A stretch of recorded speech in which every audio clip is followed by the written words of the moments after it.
Cette conférence va maintenant être enregistrée.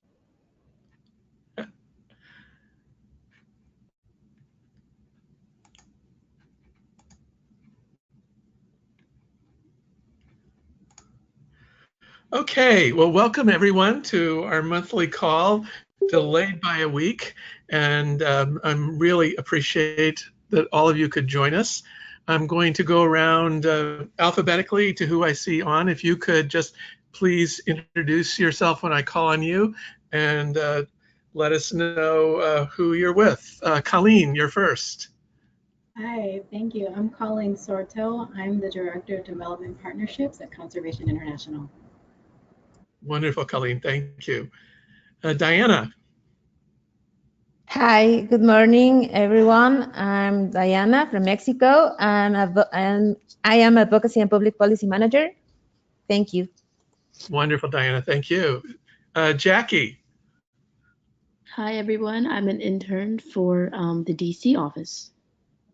Wonderful. Thanks, Jackie. We're really happy that you've joined us. We'll be talking about your work a little later today. Lisa. Hi, everyone. This is Lisa North, and I'm the Chief Operating Officer here at the Hunger Project. Great. Thank you. Liz Fanning. Hi, this is Liz Fanning. I am with Core Africa. Wonderful. Lorena. Hi, good morning, everyone. This is Lorena Vasquez from the Hunger Project in Mexico. Wonderful. Thanks, Lorena. Marissa? Good morning. This is Marissa Strinsky. I'm the Director of Monitoring, Evaluation, and Learning at the Hunger Project. Send them in if they're here. Okay, Felicia called, someone came and left, but she said that she's here for a meeting. Oh, I guess someone was coming in person. They came and left. Oops. Yeah, if she calls, I'll go get them. Okay, great, thanks. Okay, next, alphabetically, Montserrat. Hi, I am a Deputy Director and HPIC Mexico. Hi, everyone. Hi, Montserrat. Nora. Hi, everybody. I'm the Executive Director of an organization called the Chain Collaborative, calling in from Ecuador. Wow, that's great, Nora. Thank you. And Pascal. Yes. Hi, everyone. This is Pascal, Country Director for Hunger Project Benin. Wonderful. Thanks, Pascal. Rebecca. Hey, everybody. This is Rebecca Nelson, Executive Director of America Solidaria US. Great. Sarah Wilson. Morning, everyone. This is Sarah Wilson. I'm the Senior Manager of Communications at the Hunger Project. Great. Sarah Kosling. Julianne Hendricks.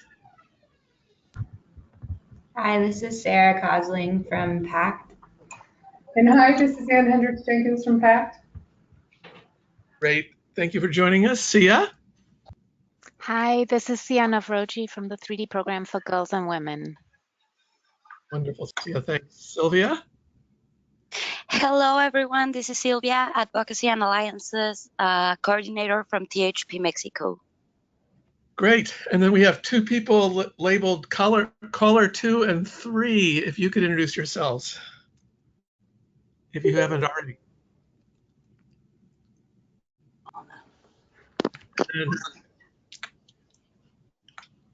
Okay. And Lauren Remedios? Yes. Hello. This is Lauren from Heifer International. Wonderful, Lauren. Thanks for joining us. Thank you. And I'm here too with Lauren. This is Elizabeth Dunn from Heifer International. Oh, wonderful. Thank you for joining us. You're welcome. Is anyone else on the line who hasn't introduced themselves? Hi, this is Jennifer from One Village Partners. I'm calling from Sierra Leone. Great, Jen. Thank you. And let's see, I thought I saw one more person who had joined. Kate Scuria? Yes. You're muted. This is Najidat from THP Benin. Wonderful. I'm so glad you could join us. Thank you. And also, Allison Yarborough from Glimmer is on as well. Oh, great, Allison. Wonderful. Okay, well, thank you all for joining us. And here's our agenda. We've been doing the first part, welcome and introductions. Then we'll briefly have highlights from September, both globally and around the world. We'll update everyone because we are now merged with Locus, and we are welcoming their two very important working groups, and we'll discuss that a bit. We'll look at our movement manifesto and see how we're doing on that. We'll start brainstorming what it is we want to accomplish in 2019. What's our vision for 2019? And then I'd like us to look at when and how we should meet going forward. So if you've visited our website recently, you'll see that we are now much bigger thanks to this merger. A group of organizations who were not, there was already some overlap with membership, but with the finalizing the merger, BRAC, Glimmer of Hope, 3D, World Vision, Conservation International, SNV USA, and the Africa Capacity Alliance are now officially members of the CLD movement. And so welcome. You'll also see one other organization here which has joined in September, and that's a Sarvodaya Shramadana movement from Sri Lanka.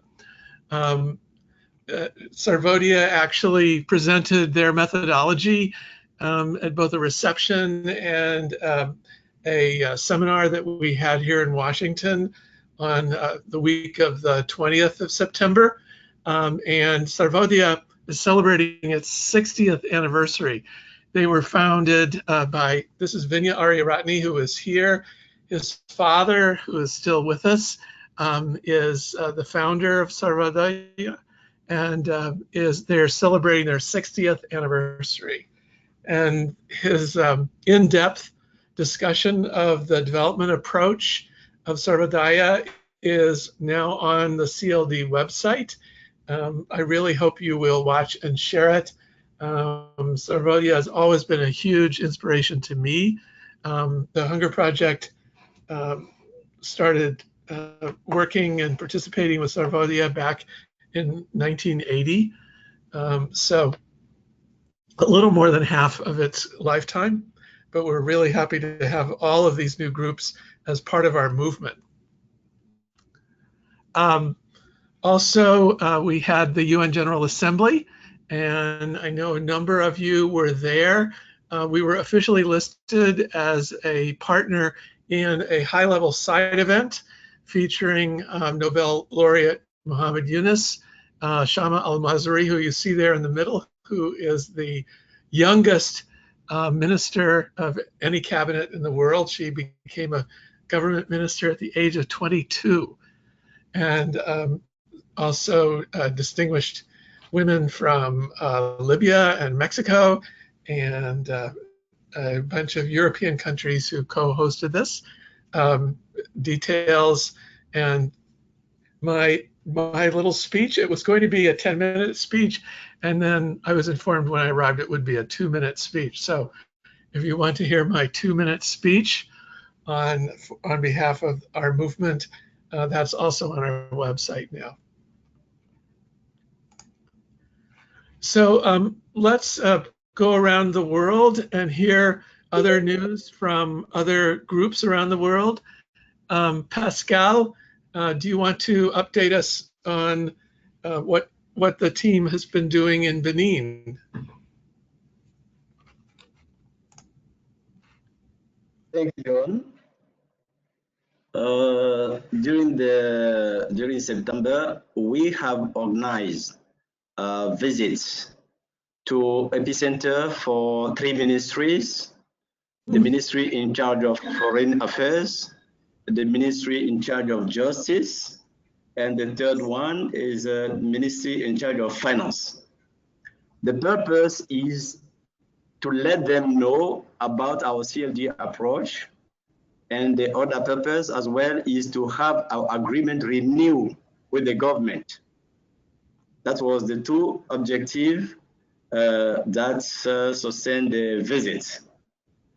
I'm happy to report to you that at the end of the visits, they were really, they appreciate really the achievements, and it's led to renew the agreement with the government and other ministers like the Minister of Justice and Minister of Finance.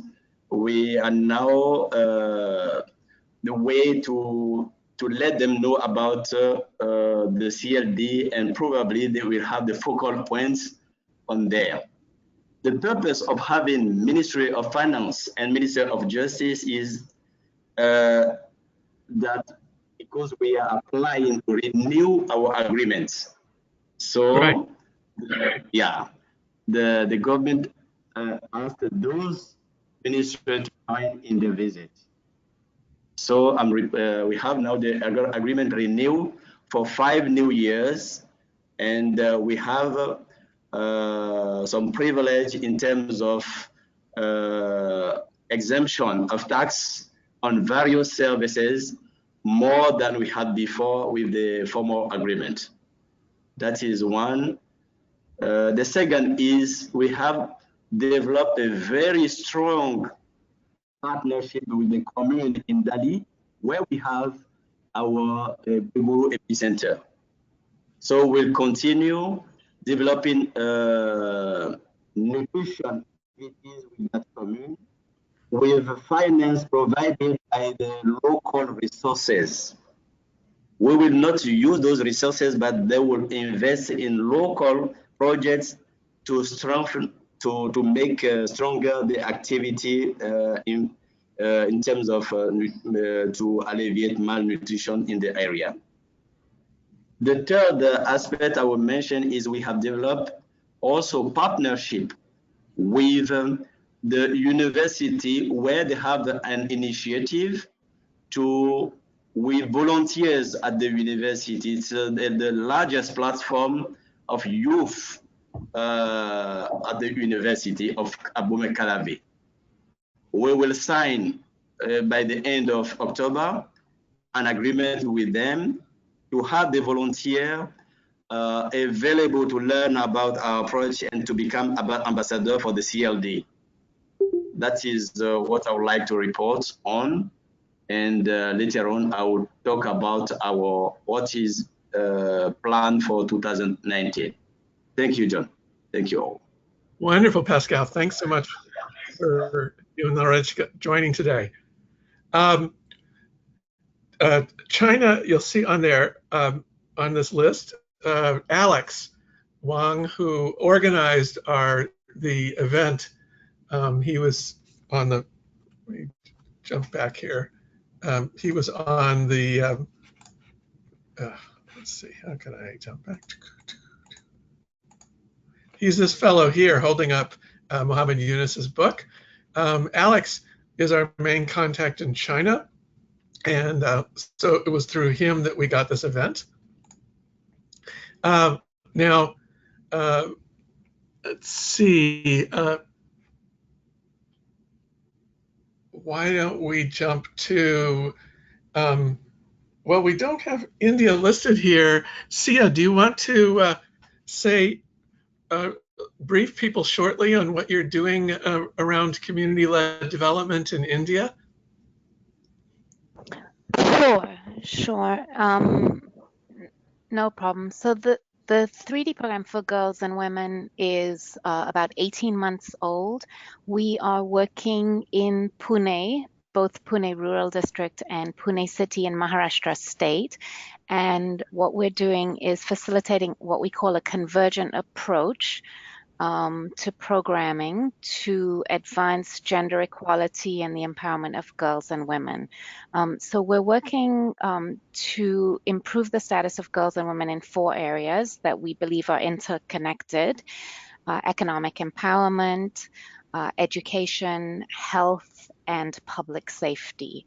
On the rural side, we're working very closely with the Zilla Parishad, the district government, and we've convened what we're calling a district convergent planning committee, bringing together all the key district government departments to come up with a comprehensive plan to address the needs of girls and women. And our plan is to have the work of the committee then integrated into the regular district planning and budget allocation processes, and that way sort of create a sustainable process. And what we found is that, the departments and department heads are very committed to gender equality, but they really do not speak to each other. All the programs are siloed. A lot of what I'm sure other members of CLD are finding, and really just creating the platform where they can come together, create a shared vision around girls and women's issues, and try and move the needle has been very welcomed. So local government are our key partner. However, women's platforms and women's voices are critical. And so NGOs and community-based organizations are also key partners. And our third stakeholder is the private sector, and trying to make sure that corporate social responsibility investments are targeted and maximized for girls and women.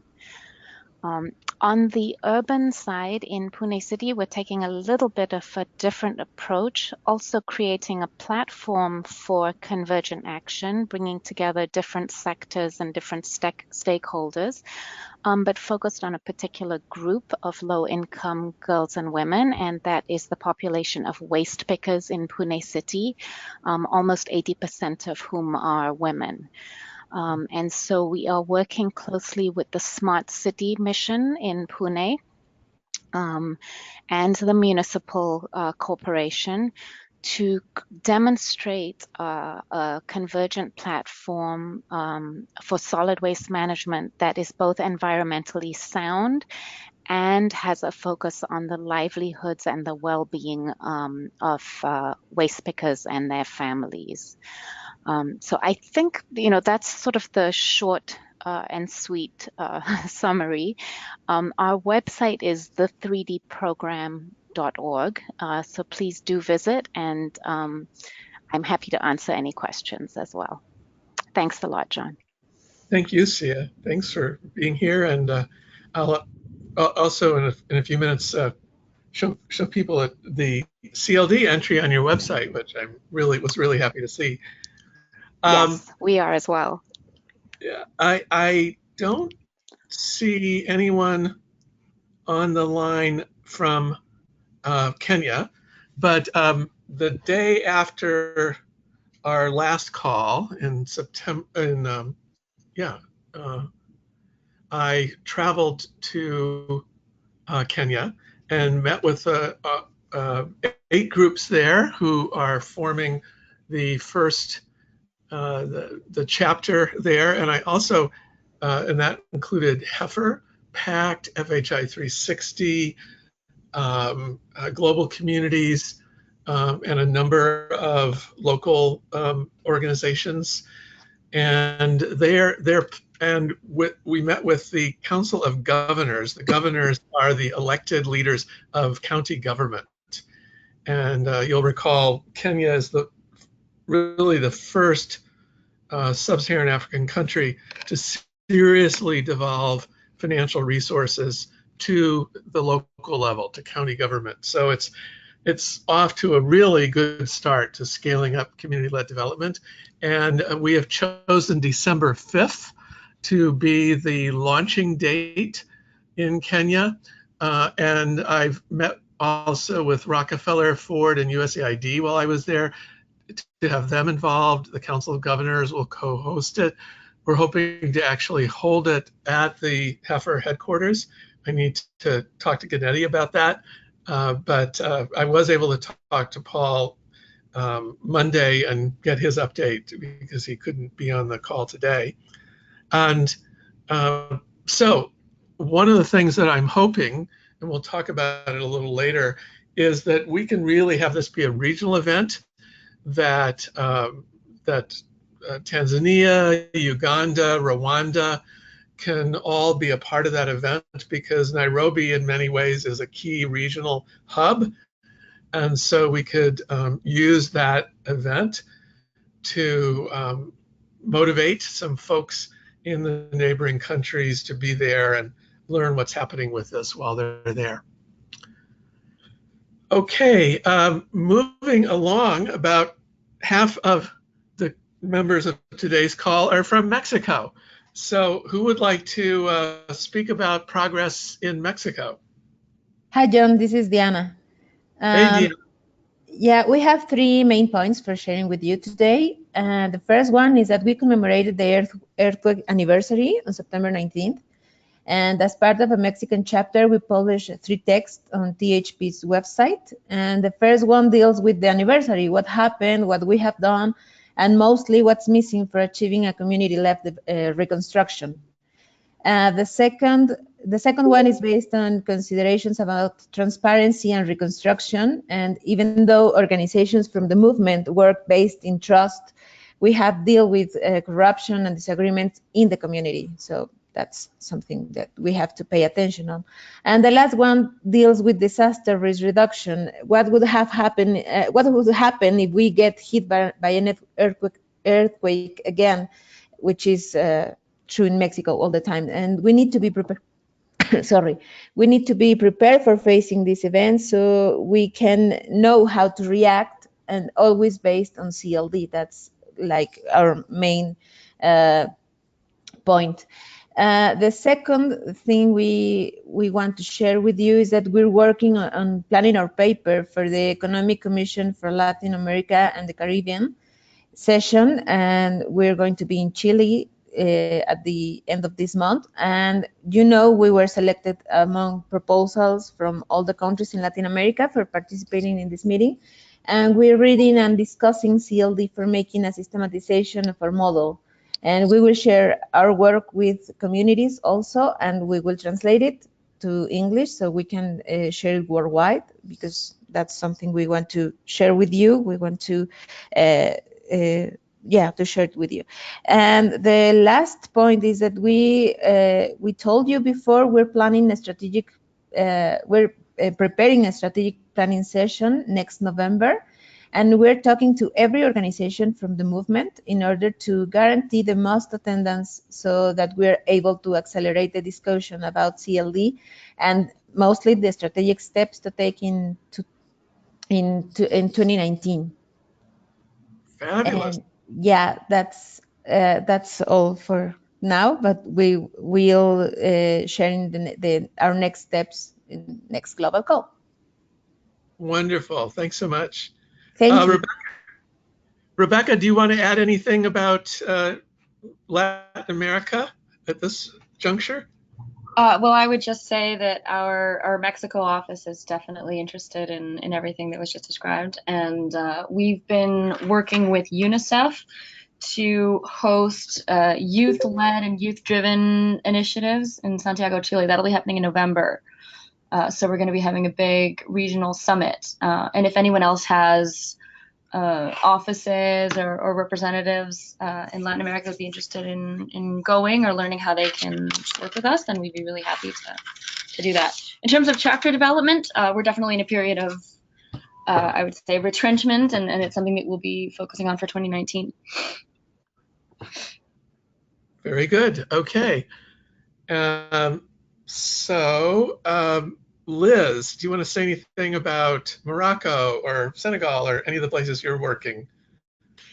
Hi. Yeah, just that we just got funding secured for the next year, so we're busy getting started and about to start training in Morocco, Senegal, Malawi, and Rwanda. Actually, we just started training in Rwanda, so we're up and running. We should have events in all countries the end of October and early November. So if we can include a CLD participation at our events, I will certainly spread the word in any invitations. That's fabulous. Yeah. Well, I had a call last week with Rwanda with Food for the Hungry. Food for the Hungry I said, well, tell me about your program in Rwanda. And they said, well, first we spend the first year really transforming people's mindsets and mobilizing the communities.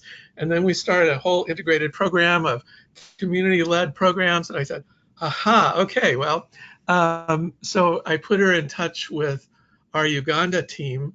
They wanted to learn more about what we were doing in Uganda, but I will get you those contacts because it would be, her name is Alice. She's country director of Food for the Hungry. Excellent.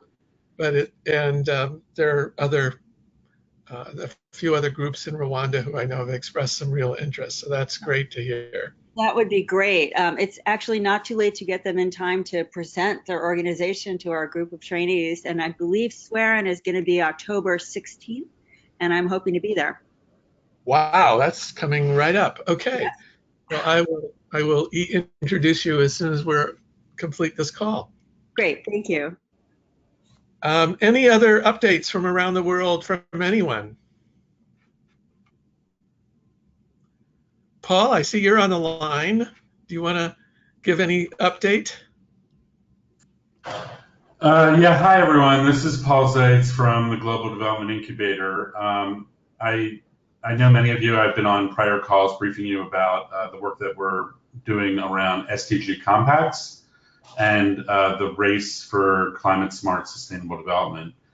So we're still in an early stage of identifying trailblazer cities in different parts of the world that want to mobilize collective action of communities and neighborhoods, as well as businesses and the various government entities on time-bound and measurable targets that relate to SDGs or the Paris Climate Accord.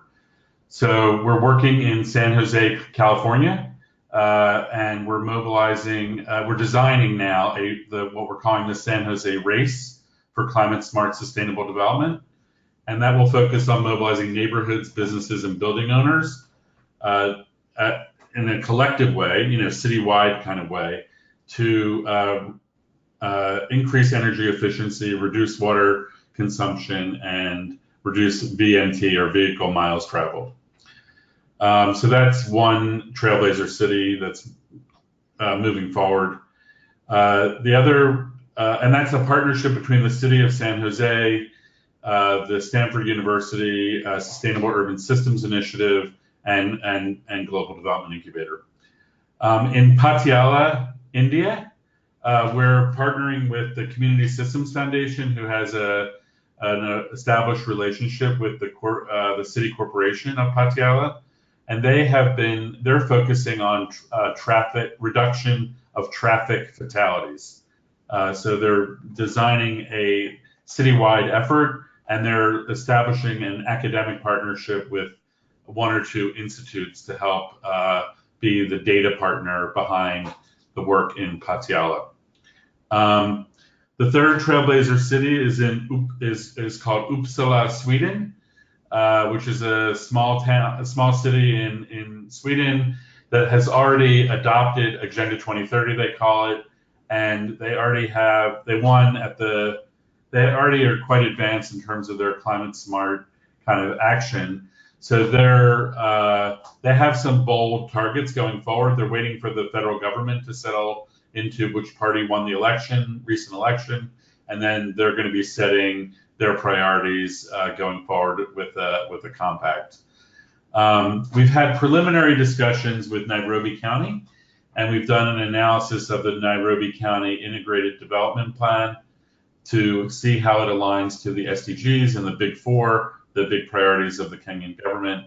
And there is an MOU that was signed between Nairobi County and the Nairobi Chamber of Commerce on collaboration, and in that it included an intention to develop an SDG compact. So it's not moving quite as fast as anyone would have hoped, and for me, it's really important to link that into community-led development if and when it moves forward in Kenya. So that's a quick overview of where we're at, and we would welcome collaboration with any of your community-led development programs to see if a race mechanics of a race could help you mobilize faster action on your targets that the communities are trying to reach. So thanks, John, for this opportunity. Great, thanks, Paul. Okay, so we'll move ahead. Let's talk a little bit about the manifesto. I'm sure that each of us wakes up every morning and rereads our manifesto. I reread it this morning and I found a typo and fixed it on the website. But we identified together 5 goals, big overarching goals: that there be voice and agency for women, youth, and marginalized groups in development, that there be adequate community finance, good local governance, quality public service, and resilience. And we identified 8 activities to do together: sharing and learning, some of which has been happening on this call itself, conducting a human-centered systems analysis. How are we going to get to 2030? Much as the Mexico team is going to be working on in November, starting with people. What institutions do they need in their community to succeed, and how can we strengthen those? In just a moment, we'll talk about the prioritized research agenda so that we can have advocacy with evidence. 4th is finding and nurturing CLD champions, and 5 exchange visits. Those often go together, as we heard from Pascal. Getting the finance ministry out to see successful community-led development, wow, that could turn into hundreds of millions of dollars for community-led development if we do our work right. Forming consortia for larger scale demonstrations. I mean, this we'll talk about a little more in a minute, but my dream for 2019 is that we sit down with some of the really big donors and say, look, these 6 groups are willing to work together with a shared results framework to mobilize communities across this country. All you need to do, Mr. Big Donor Agency, is give us, $20–30 million to do that. Providing technical capacity support. This is something you heard Sia just referencing, but the institutions of local governance and both civil society and governmental are just, they are lacking in skills and technical support. And that's something that we can help build up to have truly self-reliant, well-governed communities around the world. And finally, improving laws, policies, and programs so that community-led development can really be to scale. So part of what we need to do is we start looking at our own vision for how we can work together for the rest of this year and into next year. Will be to really look at how to get there. These consortiums, for instance, if we can do those in a way that really starts to build partnership with the government systems, then we could really have a demonstration that could move into national scale up and full integration into government budgets.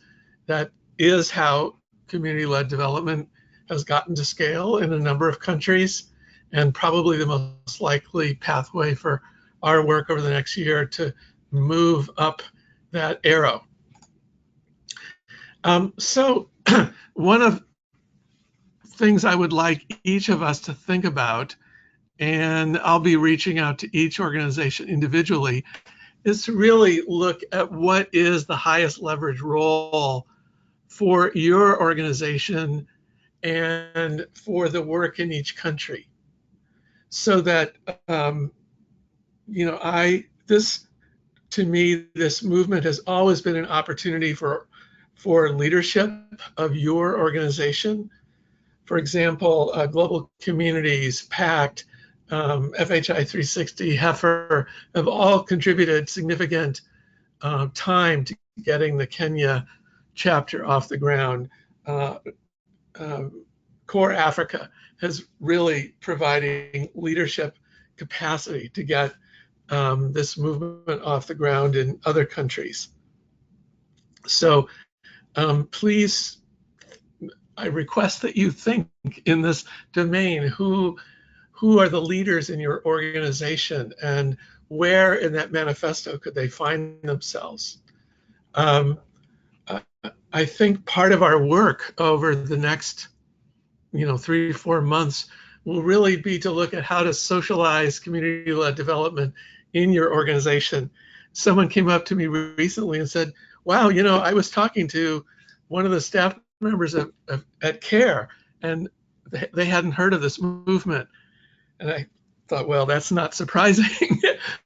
But, there could be ways to really have people who are doing community-led development under whatever labels they're using to really be made aware. I have reached out to as many CEOs as I can, but I haven't reached them all. I know that we have several CEOs on this call. CEOs like talking to their CEOs. So having a real leadership commitment within organizations that's public, that's visible, have talking points for our CEOs on community-led development is going to be really a high leverage action that we could all take. To have your program team share webinars on their methodology. We've had several on these calls and several on special calls, and we've put those onto the website. I'd really like to book your organization to share your methodology if it hasn't already on one of the monthly calls, because that's our biggest audience. But in general, to share what you're doing that works. I mean, Paul has done one, Heifer's done one, and we would like more of those. And then look at how to share those in your program team. Are there ways to get, when your country directors are all together, as many of them are every year, how can we have a little session on community-led development and the work of the movement in those organizational meetings? How to leverage your communications team, both internal communications to more socialize this context within your organization, and your external communications. Your monitoring, evaluation, and learning team to, again, share methodology, share approaches, hopefully learn to share measurements so that we can increasingly have shared measurements, shared research agenda, share webinars and toolkits amongst the organization. As I mentioned, I think, Sia, are you still online? This is, if you go to I am. Oh, wonderful. Well, I checked your website and there was a link both with a great little paragraph about CLD and a link to the CLD website. That kind of cross-linking can really help us, leverage our public visibility of this movement. Yes, we're thrilled. We had it ready to go for the announcement of the merger. So that's up on our website already. Yep. Thank you very much. And so I would encourage all of our websites to cross-link and to, I've had one of my previous interns research every member's website to see if the phrase community-led development appears there, and we'll Google there. I'd like everybody's organization, when somebody Googles community-led development, I'd like your organization to pop up, and we can help with that. The other thing is regional coordination. A lot of our organizations work regionally. A lot of us have regional headquarters as well as international headquarters. And so we're looking at how to best empower activities in each country through regional coordination hubs, at least in these 5. They also roughly align with the international agencies that we hope will be supporting this kind of work. And so identifying volunteering for playing regional roles, much as America Solidaria and THP Mexico have played. We're looking at how to do that so that we can, on a weekly basis or so, really empower each other in this work. I think intensification of our efforts, we're now in a position to really do. Any questions or comments so far about these elements of the movement and threads of work moving forward? Hi, John. This is Rebecca with America Solidaria. And yeah, I think that regionality will be important because there's actually very few people in America Solidaria who speak English. So Right. I think that we would be able to really activate people a lot more if we were able to coordinate with Lorena and other people, in the Hunger Project and other Latin American areas. So obviously we can't just sit back and, wait for that to happen. And I know that that's something that we need to help, drive forward.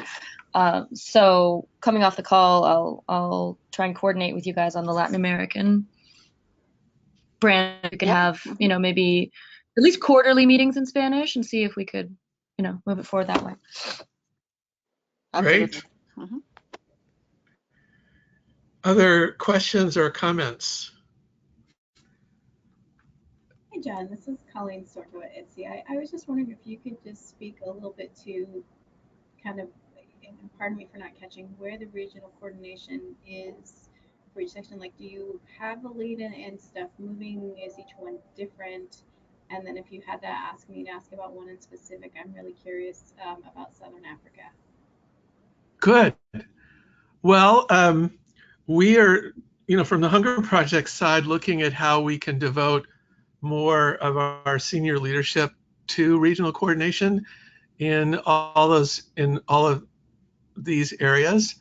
And I know other groups are also interested in doing that. So we may want to either create a regional teams or a regional, vice chairs, or however the regions want to organize themselves. But I know the Hunger Project is people who are in a position to participate in each of these regions and help coordinate. So we're, in fact, when I was at Conservation International, we discussed a little bit the Hunger Project has a flurry of CLD activities around the Majete Reserve in Malawi, and we're getting going in Zambia. And so, I'd be happy to talk to you more about that.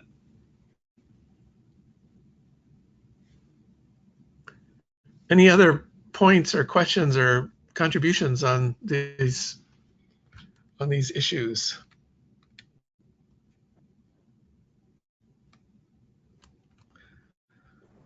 Okay, well, then, as we said, I think Sarah Kosling, who coordinated Locus heroically in recent months, is still on the call. Locus is now officially merged, so together we can do development better.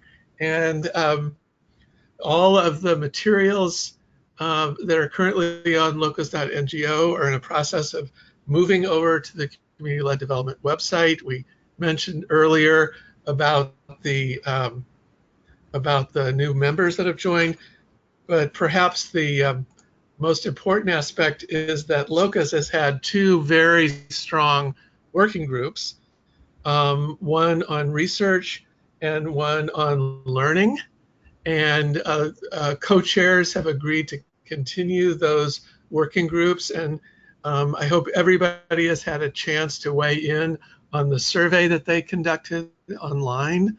Are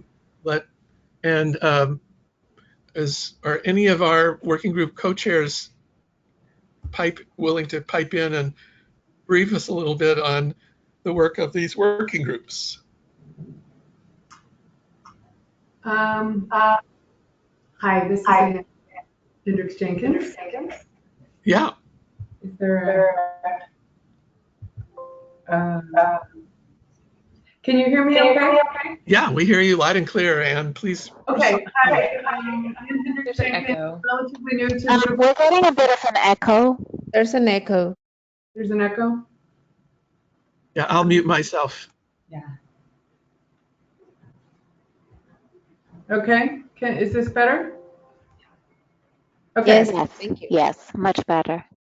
Ann Hendricks Jenkins from PACT, relatively new to movement for community-led development. Super excited. I agreed when the option came up to co-chair the research working group because I have a lot of experience with communities of practice in the past, and I find that getting involved in some sort of way, in addition to the general like participating in calls, like yields a bigger payout. And as you might imagine from what I'm saying, I'm trying to get everyone so excited to participate in our working group, the research working group, and then there's also the learning working group, which is excellent. So the idea, I just wanted to let you know why I did it and give you a little update because we had a meeting yesterday. First off, I'm working with Janet Edmonds as a co-chair from Conservation International. I didn't know her before, but now we know each other and we're getting to know each other better, which is my favorite thing about working in working groups. And then also, to me, this movement for community-led development is just so strategic and so well thought out, thanks to everybody who has done so much on it to this point. And it's really this big effort to kind of flip the whole development paradigm around, where, less top-down, Western-driven to other ways that I think we could be more helpful. And in order to figure out what those ways are, an evidence-based, as John mentioned, for advocacy purposes and for to help our partners is important. Within the research working group, we've talked about trying to make sure that this is not about the international NGOs just talking to each other, but about us really staying true to the principles and aligning with the principles of the manifesto, as well as the activities that are listed there. So we see this sort of global value add as being able to support peer learning across countries, and also to gather up great things that are happening and try and look at them from a evidence point of view so that they can be used for advocacy globally as well as within countries. And also just always, helping people not reinvent the wheel when great things are being done in so many places. Even in the course of this call, I have heard from some people, and I'm like, ooh, that would be an interesting research evidence topic, like the cities thing. And with, I looked at the website of, let me say the name right, Sarvodaya, with the levels of activities that they have, which have obviously been very sort of deeply developed over many, many years. And again, just so rich in terms of values and thoughts and practical ideas. So we want to do support the movement's effort to figure out what the leveraging, the best leveraging we can do to support the members and the countries with regards to research and evidence-based putting together. As we all know, there's not a ton of evidence-based with some of these things because they're so progressive. So, and also the evidence-based may be there, but not really framed in a way that helps people understand what the practical implications of it are. So that's just a little sort of advertisement for both working groups, because I know the other co-chairs are excellent too. And looking forward to figuring out how to align. And also just want to say one last thing, which is that for all of you who are on this call from all your different organizations, we know that sometimes when we're coming from an individual organization, we might be perceived as promoting our organization when what we're really trying to do is promote the technical content and the ways forward. And so there's a lot more credibility when you come forward with partners from other organizations, and also perhaps have, like for example, our working group help you put your evidence within a larger context so that it's that much more compelling when you want to put it out there as really meaningful suggestions for the ways that other people can do their work better.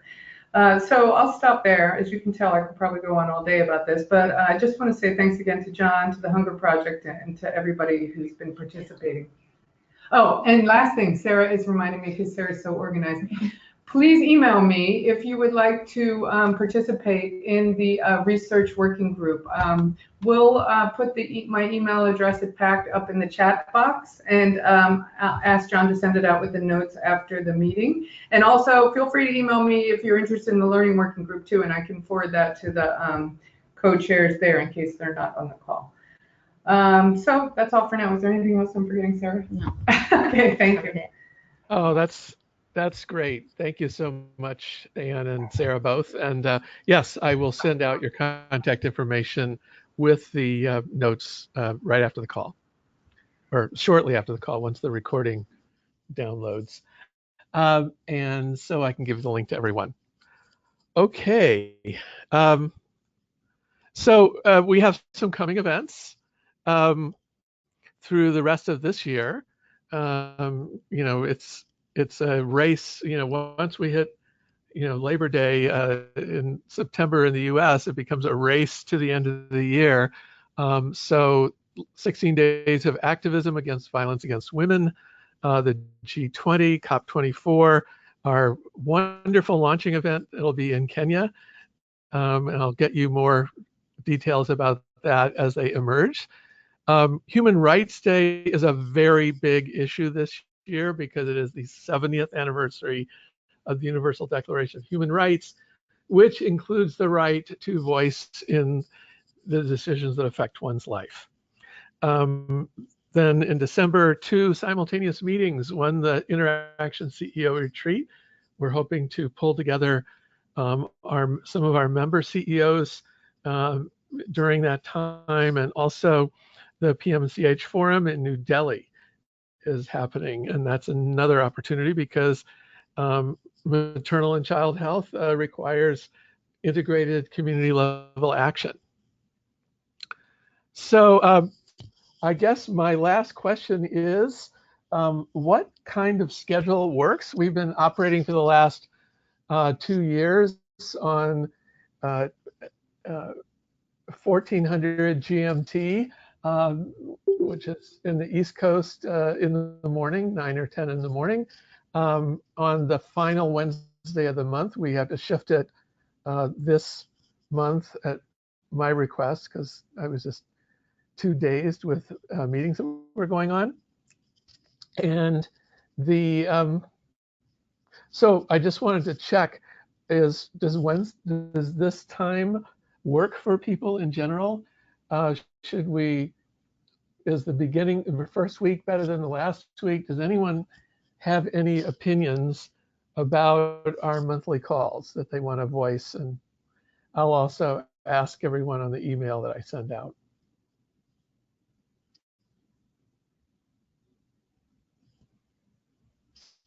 Any suggestions, comments, complaints about the timings?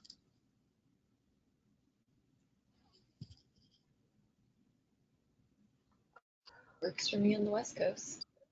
Okay, good. Well, then we'll it's about to get worse for the West Coast because we may slide back an hour or maybe just a half an hour. But I'll poll people rather quickly for the others who aren't on this call to see what works best for people. But if not, we'll just keep going with the kind of time frame we've been using for the last couple of years, which would mean that our next call will be the last Wednesday morning of this month, October, because this was the Make Up September call. And very good. So if there's no further business, any other comments or business before we close? Hi, this is Anne. One more thing. Great. I'm happy to, when you're collecting lists of people who would like to present, we've been doing work at PACT on human-centered systems analysis. So I'm happy to present on that systems approaches with regards to capacity development at some point if you think it would be useful. Oh, it would totally be useful. That would be absolutely wonderful. I also met a guy who's an expert in local level economic planning. I think that's another subject that would be great to hear about. That sounds great. So we'll start filling up the schedule and I'll keep everyone posted. Any other comments before we close?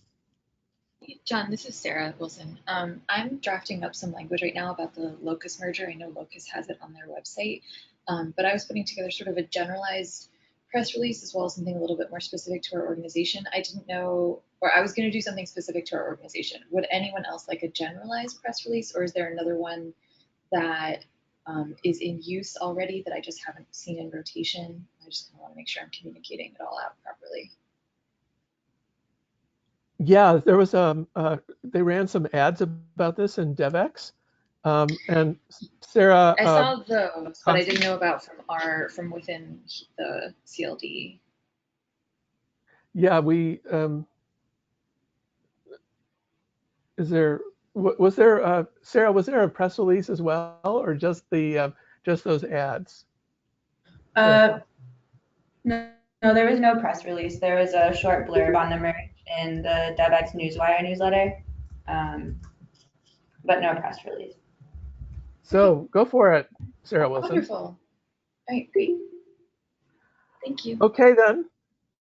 Thank you all for joining, and I'll look forward to being in touch with you as we move forward. So thanks everybody, and have a great month. Talk to you soon. Thank you, John. Thanks a lot.